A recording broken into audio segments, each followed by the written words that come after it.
Vítám všechny na kanále Správkárna historických motocyklů. Dneska tady máme Pařížska po renovaci, neboli Javu 550. Motorka se k nám dostala, nebo malý motocykl v docela zbydovaném stavu, opravdu doježděný cugrund.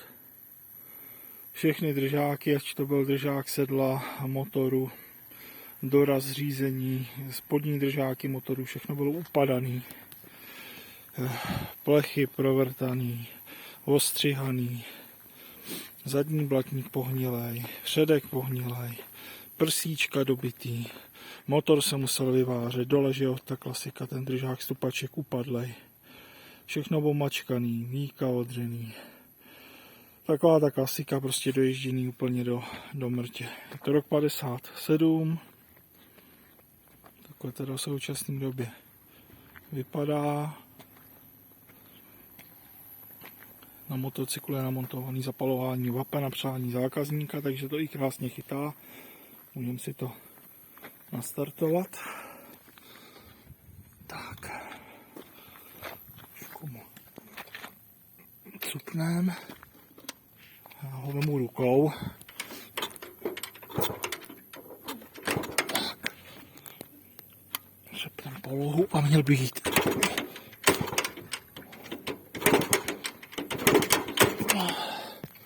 Tak ho vememe nohou. Ulij to.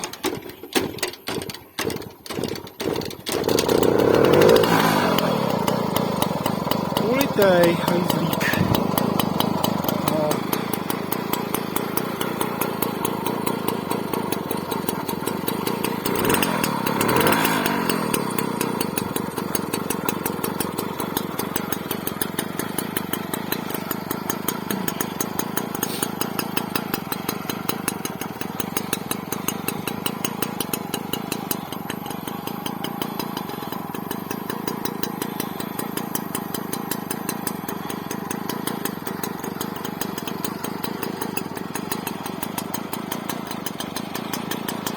Je to syrový, nemá to nic naježdí, no jo, v tomhle počasí, kdy byl sníh, se nedalo jezdit, ale po dvoře jsme ho projeli, funguje krásně.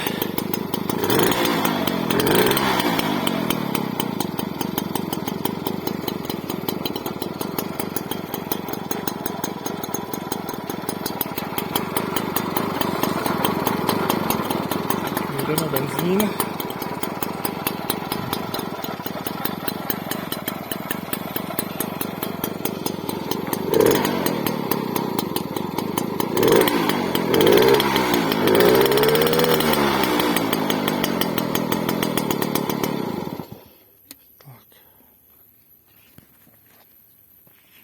Takže to asi vše. No, takhle ještě se můžeme podívat na kluka.